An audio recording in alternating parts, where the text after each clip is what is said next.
আচ্ছা, এবার আমরা একটু ভিউ আর পিওর সম্পর্কে জেনে নিই। তার আগে আমরা এখানে এক্সাম্পল 2 দিয়ে একটা কন্ট্যাক্ট তৈরি করি। এক্সাম্পল 2, ঠিক আছে, ডট সল। এখানে আমরা দিব প্র্যাগমা, দেখতেছে না সামহাও, প্র্যাগমা দিয়ে পরে ইন্টার দিলেই আপনার এই এসপিডিএক্স লাইসেন্স আইডেন্টিফায়ার এমআইটি আর প্রাগমা সলিডিটি ভার্সন চলে আসবে। এখানে আমাদেরকে ভার্সন উল্লেখ করতে হবে, কত ভার্সন আমরা ইউজ করব। আমরা এখানে ইউজ করব 0.8.19, 0.8.24 সামহাও বিভিন্ন ইয়েতে কমফোর্টেবল না, সো আমি এটা ইউজ করতেছি। আপনি চাইলে ওইটাতেও থাকতে পারেন, বেশি সব কিছুই প্রায় কাজ করবে।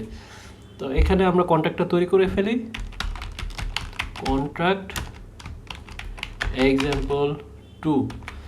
আপনি আবার ভাইবেন না যে ফাইল নাম যেটা সেই নামে আমরা এই কন্ট্যাক্টের নাম দিতেছি। আমরা এখানে যে কোনো কিছু দিতে পারবো, এরকমও দিতে পারবো, কোনো সমস্যা নেই। এক্সাম্পল 2 দিলাম যাতে বোঝার সুবিধার্থে, ঠিক আছে। তো এইখানে আমরা একটা স্টেট ভেরিয়েবল তৈরি করব। UN256 পাবলিক ভেরিয়েবল নাম হচ্ছে যে কাউন্টার, কাউন্ট। এখানে দিলাম হচ্ছে 0 থেকে, আচ্ছা আমরা 1 থেকে কাউন্ট শুরু করব, ঠিক আছে। তো এখানে আমরা প্রথমে দিব হচ্ছে পিওর ফাংশন,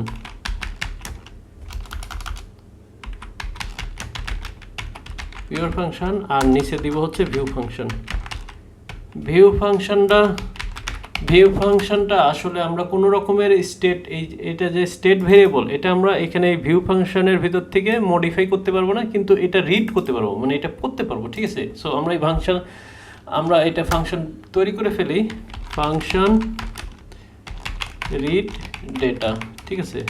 তো এখানে দিলাম আমরা পাবলিক। আচ্ছা, শুধুমাত্র কিন্তু পাবলিকই ভিজিবিলিটি হইতে পারে না একটা ফাংশনের, এখানে হইতে পারে এক্সটার্নাল হইতে পারে অথবা ইন্টারনালও হইতে পারে। আমরা আপাতত এক্সটার্নাল দিয়ে ট্রাই করি, আপাতত বেশিরভাগ জিনিস এক্সটার্নাল।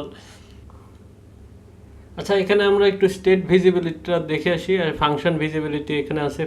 স্টেট ভিজিবিলিটির ক্ষেত্রে আমরা পাবলিক, ইন্টারনাল অথবা প্রাইভেট দিতে পারি। আর ফাংশন ভিজিবিলিটির ক্ষেত্রে আমরা এক্সটার্নাল, পাবলিক, ইন্টারনাল, প্রাইভেট এই 4টে দিতে পারি।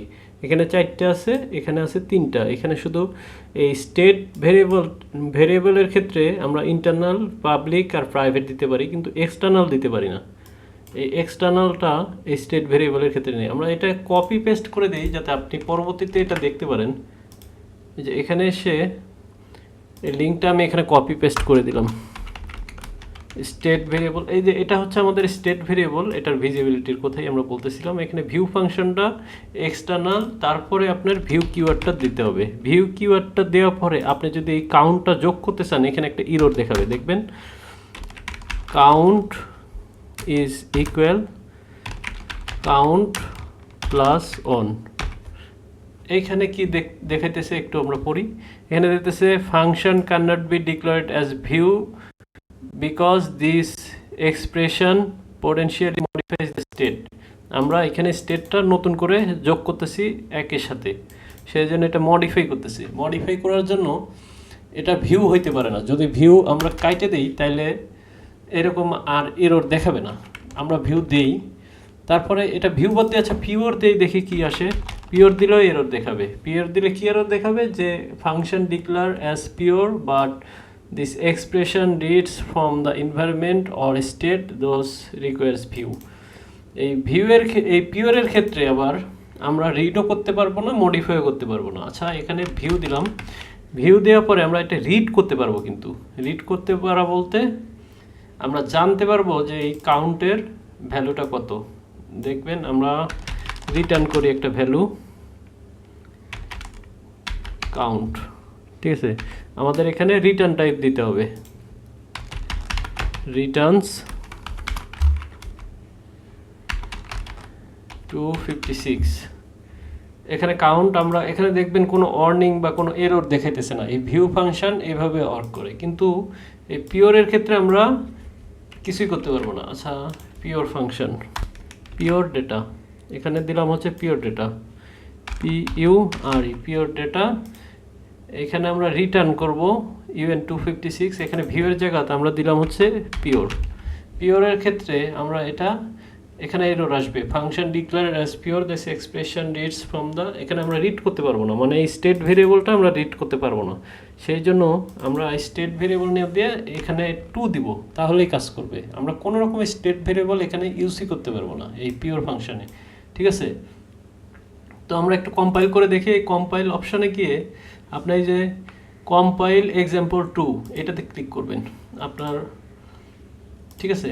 এটা ক্লিক করার পরে দেখবেন কম্পাইলটা সাকসেসফুলি হয়েছে, তারপরে ডিপ্লয় করবেন। আমরা আগের কন্ট্যাক্টটা ডিলিট করে দিব, ডিলিট করে দেওয়ার পরে নতুন করে ডিপ্লয় করব। নতুন করে ডিপ্লয় করার পর এই যে কাউন্ট এটা 1 আসছে, পিওর ডেটাতে 2 আসছে, আমরা পিওর ডেটাতে আসলে 2 রিটার্ন করেছি। আর রিড ডেটা, আরেকটা জিনিস, আমরা ফাংশনের ভিতরেও কিন্তু আমরা করতে পারি, আমরা ভেরিয়েবল ডিক্লেয়ার করতে পারি। ধরুন এরকম দিলাম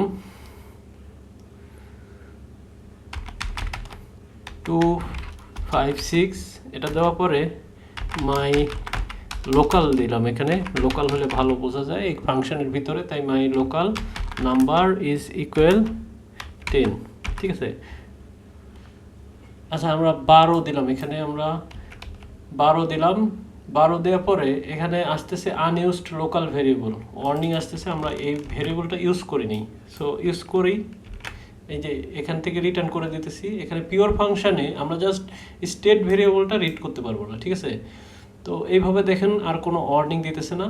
এখানে আমরা ভিউ থেকে এটা আমরা রিড করতে পারবো, ঠিক আছে। তো এবার আবার নতুন করে কম্পাইল করি, কম্পাইল করার পরে এখান থেকে আবার ডিলিট দেই, ডিলিট দেওয়ার পরে আবার ডিপ্লয় করি, ডিপ্লয় করার পরে দেখা যাক কি হয়। কাউন্টে এই যে 1 আসছে, এই যে এটা এই ভেরিয়েবলটাতে 1 আসছে। এবার পিওর ডেটা, এটা এক্সটার্নাল ফাংশন, পিওর ডেটা এখান থেকে আসছে, রিড ডেটা এখান থেকে আসছে, ঠিক আছে। সো সব কিছু ঠিকমতো ওয়ার্ক করতেছে, আপনি হয়তো বুঝতে পারছেন। আশা করি আপনি এই জিনিসটা বুঝতে পারছেন কিভাবে ভিউ এবং কিভাবে পিওর ফাংশনটা কাজ করে। এবার আমরা শিখব কিভাবে স্টোরেজ এবং কল ডেটা ইউজ করতে হয়।